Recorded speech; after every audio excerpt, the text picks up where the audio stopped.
Salam alaikum les internautes. Comme salam, les frères. Ah. Bon, ben, petite vidéo au sujet d'une rumeur qui court actuellement. Donc, on s'est mis en condition là pour accueillir, accueillir les nouveaux arrivants, pour pas les dépayser trop vite. Enfin, sans plaisanter. Donc, il y a la rumeur donc, de la vente de l'OM. L'OM a un milliardaire saoudien. Donc, qu'est-ce qui se passe? Est-ce que c'est encore une énième rumeur? Est-ce qu'on n'a pas pris un peu trop l'habitude de ces rumeurs à chaque fin de saison? Allez, à toi Christophe, explique-nous, fais-nous un petit topo. Le topo, tout part d'un journaliste italien qui lance cette rumeur. Une reprise d'une rumeur, je pense, de 2007, de 2011, de 2014. Ça revient régulièrement, l'intérêt de Bintalal. S'il y avait eu un intérêt aussi de l'Iran, enfin bref. Je pense que c'est vrai que toute compétition sportive étant à l'arrêt, les journalistes sportifs s'ennuient et sautent sur la moindre petite micro-info sans forcément que ce soit vérifié et la lancent. Le problème, c'est quand tu lances dans le football, hein, particulièrement, quand tu lances une rumeur, ça prend des proportions. Avec Twitter, avec Facebook, avec Instagram, ça prend des proportions énormes. On en arrive aujourd'hui qu'il y a des journalistes qui relancent le truc avec des soi-disant nouvelles infos. Il faut arrêter. Pour moi, il n'y a rien de concret. Peut-être que c'est en vente, peut-être que Bintalal est intéressé, mais il n'y a rien de concret, il n'y a rien d'officiel. Il n'y a pas eu de visite de Bintalal sur les installations, sur les machins, sur les comptes. Pas forcément lui en personne. Hein. On sait qu'il a énormément d'administrés autour de lui. Il y a soi-disant des rencontres avec des directeurs sportifs, mais comme par hasard, il n'y aurait rien qui aurait filtré jusqu'aujourd'hui. Bon, c'est possible, mais je pense qu'on en fait une montagne et ça risque d'accoucher d'une souris, quoi. Ouais, je pense aussi que c'est encore une de ces rumeurs avec lesquelles ils font rêver, ils essaient de faire rêver les supporters chaque fin de saison.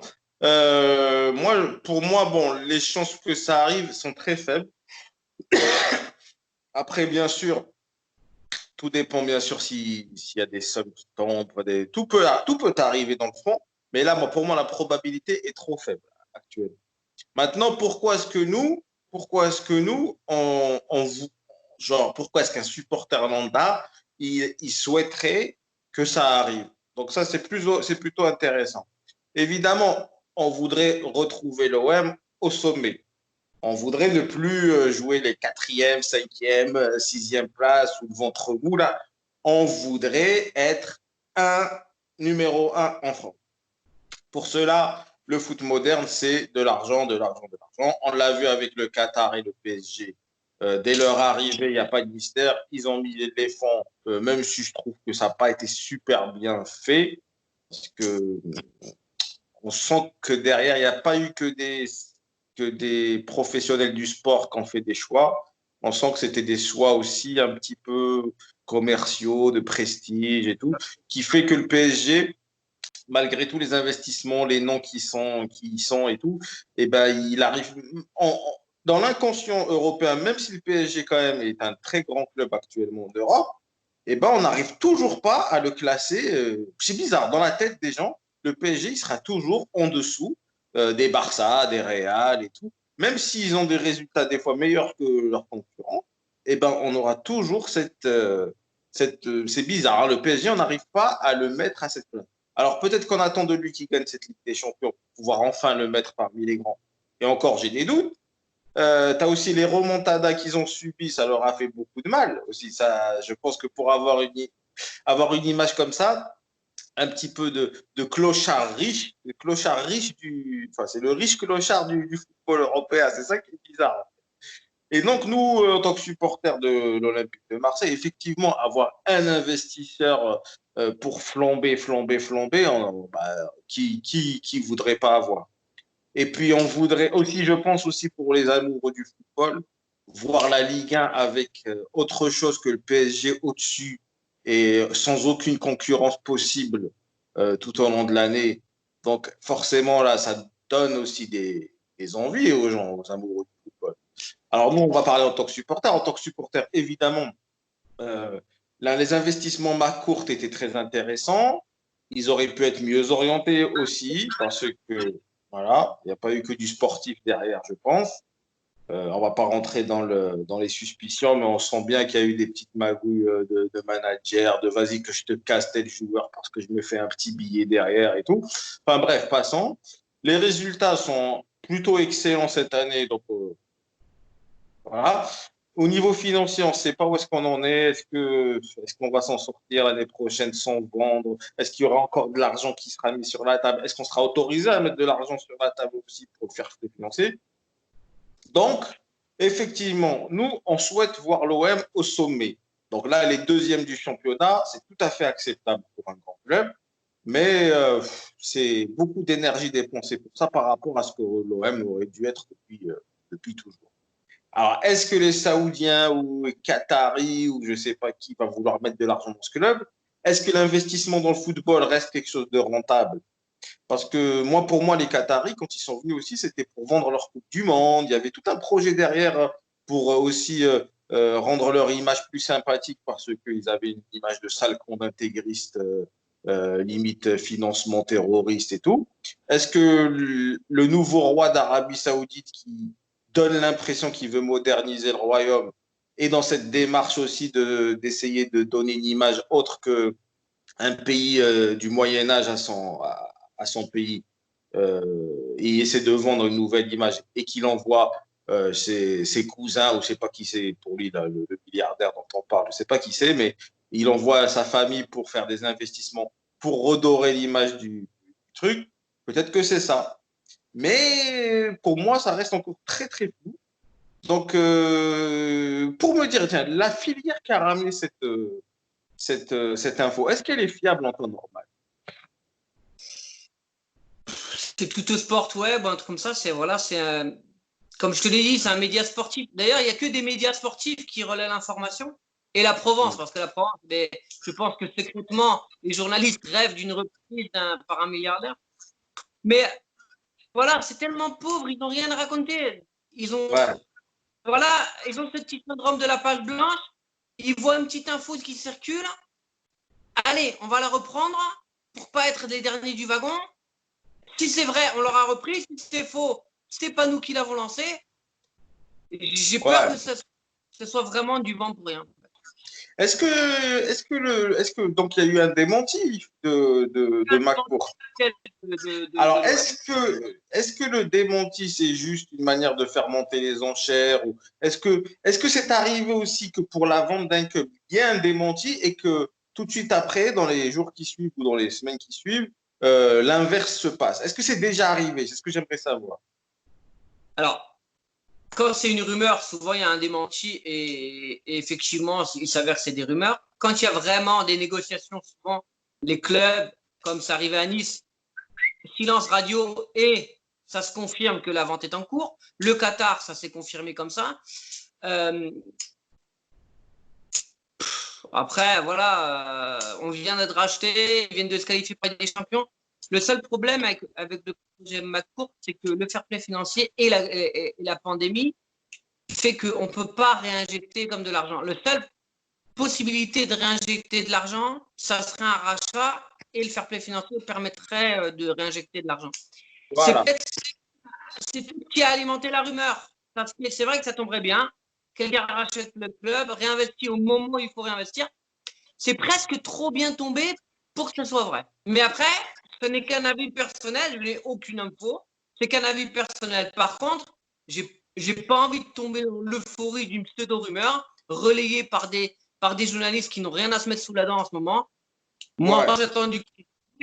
j'attends tiens, on a vu tel représentant à tel endroit, un directeur sportif qui est venu, qui a visité les installations. Là, on pourra dire que c'est du concret. Pour l'instant, moi, j'ai jamais vu quelqu'un qui achète une maison qui n'a pas visité la maison. Oui. Enfin bref, voilà, donc on en est dans toujours je dirais même pas le doute. Pour moi, ouais, ça reste au stade de la rumeur. Après, on sait très bien que tout peut s'accélérer d'une seconde à l'autre, hein, d'une journée à l'autre, tout peut changer. Après, on ne sait pas aussi s'il envoie des signes. En fait, si c'est une manière de négocier à distance, d'envoyer des signes, que ma cour démonte aussi, c'est peut-être une manière de négocier aussi autrement. Enfin, et en plus, en coulisses, on n'est jamais au courant de ce qui se passe. Mais bon, dans l'idée, donc du coup, est-ce que dans l'idée, se faire racheter par Ben Talal, tu penses que c'est une bonne idée dans l'absolu? Dans l'absolu, Est-ce que ça fait l'âme, ça. attends, est-ce que l'âme du club ne serait pas altérée par ça? Là, c'est la question. Parce que moi, tu sais, moi, le projet que j'avais eu pour l'OM, enfin, l'idée qui me passait, c'était d'en faire un club de socios. Oui, Comme, tout à fait. comme en Espagne, ils font. En France, ça n'est pas encore, ça n'arrive pas encore. Mais moi, j'aurais aimé que ce soit comme ça, où ce soit les supporters qui décident. Un, parce que les supporters sont quand même assez uniques en France, donc l'implication au club serait totale et absolue. Secondo, les supporters qui partagent donc la décision via leur vote ou via les référendums qu'ils peuvent faire et tout. Les supporters qui partagent la décision, euh, personne ne pourra ensuite trop se plaindre que ça ne fonctionne pas parce que tout le monde aura été, voilà, ça aura été décidé collégialement quasiment. Enfin, faut pas rêver non plus, mais bon, voilà, ce qui se passe au Real et tout. Les socios sont impliqués. Tu as un projet sportif, on vote pour lui. Si ça ne marche pas, tu dégages et il y a quelqu'un qui vient derrière, qui met des sous et qui continue. Moi, j'aurais aimé que l'OM, moi, je pense qu'en France, le seul club qui aurait pu avoir cette gueule-là, c'est-à-dire voilà, de club de socios, ça aurait été l'Olympique de Marseille. Après, Ben Talal, voilà, donc je te répète la question. Est-ce que Ben Talal, est-ce que voilà, les Qataris, machin, est-ce qu'il dénature. Enfin, le Paris Saint-Germain, il n'avait pas trop d'âme comme club. Et je dis pas ça juste parce que je suis pas Marseillais. Mais l'âme du Paris Saint-Germain, bon, faut pas non plus se leurrer. C'est un club beaucoup plus récent. Historiquement, c'est bon. Donc, altérer l'âme du Paris Saint-Germain, c'était pas trop grave en soi. Mais Marseille, c'est quand même autre chose, hein. C'est l'un des plus vieux clubs de France, vainqueur Ligue des Champions unique en France. Est-ce que ce genre de projet est pas un peu risqué? Risqué, oui et non. C'est-à-dire quelqu'un qui injecte de l'argent, ou peut-être pas un achat total, mais un achat, une rentrée dans le capital avec McCourt, parce que McCourt, lâcher le bébé alors qu'il vient de réussir il vient d'avoir une réussite, d'obtenir une réussite sportive, ça serait dommage pour lui. Enfin, ça serait dommage. Je pense que ça serait pas l'idéal pour lui de quitter le club maintenant. Par contre, faire rentrer quelqu'un dans le capital, c'est tout à fait possible. N'oublions pas que Kirill Louis Dreyfus a encore 4% dans le club.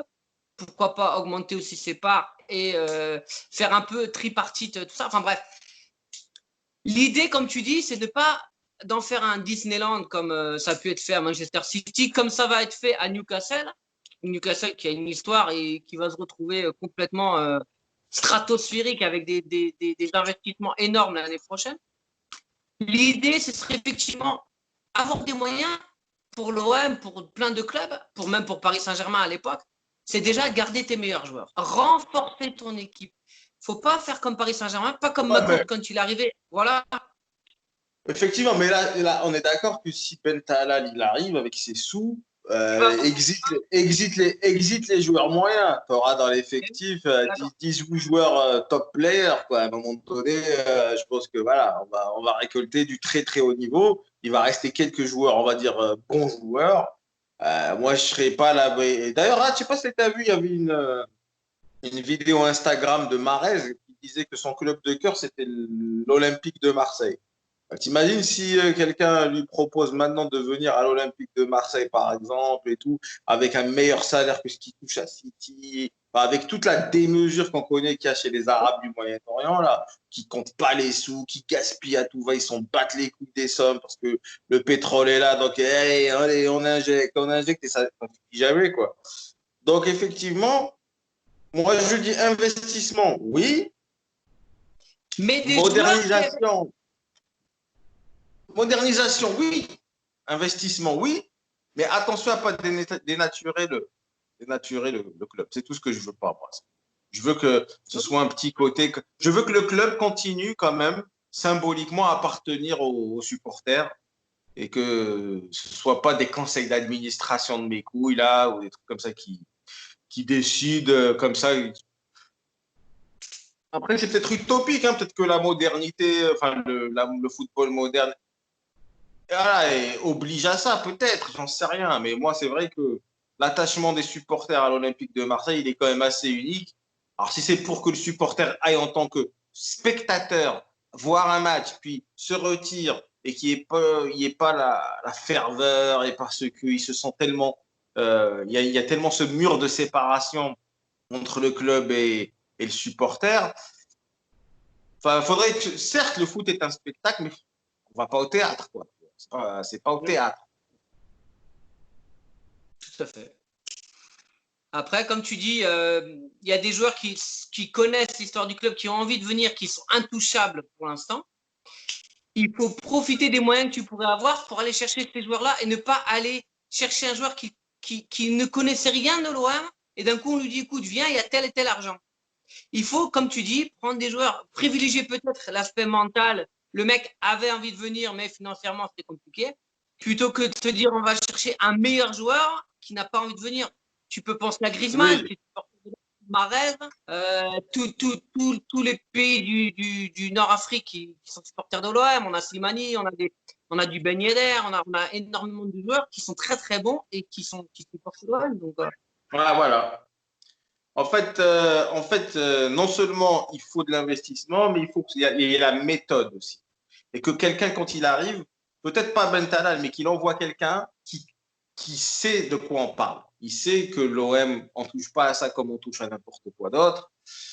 Il faut que les gens qui soient. Enfin bref, il faudrait pas non plus tomber dans le cas de l'époque Kashkar, là, où on nous a fait oui, oui. miroiter tout et n'importe quoi. Ça t'a fait chier cette affaire-là aussi à l'époque Kashkar. Mais ouais, bon. Bah, voilà, c'est tout ce que j'avais à dire de mon côté. Si tu as quelque chose à ajouter, sinon on raccroche. Non, rien d'autre, hein, rien d'autre. Bientôt la fin du Ramadan pour ceux qui font le Ramadan. Le confinement est terminé, mais bon, on voit qu'il y a encore quelques couacs. Il faudra du Enfin, temps. un déconfinement sans aucun loisir possible. Merci le déconfinement, quoi. Tu vois, c'est le déconfinement. Vraiment, je vois pas la différence. T'as aucun parc, aucune plage, t'as rien du tout, mais par contre, t'es déconfiné. Ouais, bah, tu vas marcher dans la rue, tu vois. Ouais, mais tu peux marcher 2 heures. Voilà. C'est ça, et Donc, tu fais 100 km. Allez, 100 km. 100 km à vol d'oiseau, voilà. du temps pour un retour à la normale. Ah, bah, j'ai du mal à le voir, le retour à la normale encore, parce que Ça j'ai paraît l'impression ça me paraît compliqué. Enfin, ils nous ouvrent pas les parcs ni les plages, donc ils appellent ça le déconfinement. Tu sais, donc, Voilà. il n'y a plus qu'à organiser le barbecue et voilà. Quoi. Barbecue, ouais. Pas plus de 10 hein, pour le barbecue. Hein. Ouais. Bon, Bon, ben, écoute, merci pour les infos. Donc, on reviendra dès s'il y a du nouveau, et on espère qu'il y a du nouveau, parce que nous aussi, on a hâte de voir notre club grandir aussi. Donc, on vous tient au courant. Et donc, un bon petit salam alaikum. Et... Allez, ciao mon chèque. Ciao.